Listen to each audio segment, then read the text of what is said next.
In today's exercise, I'm going to show you how to do a dumbbell lateral seated shoulder raise. Now, the first thing you need is a pair of dumbbells and also a seat.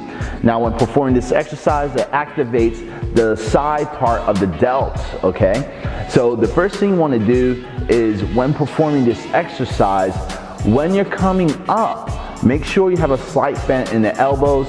Don't have your elbows locked out. Make sure there's a slight bend in those elbows. And the same thing when you sit down into the seat, make sure you're seated all the way back into the seat where your butt is touching the back. And then what I usually do, then leaning back onto the seat, I lean a little bit forward, keep my chest up, keep the core tight, and then perform that exercise, all right? So what I'm going to do is go ahead and demonstrate it to you in real time. So like I said, pick up both dumbbells, sit back all the way to the seat, slight bend in the elbows when raising the dumbbells up, nice and controlled, just like that. Keep your head nice and straight, chest up, just like that.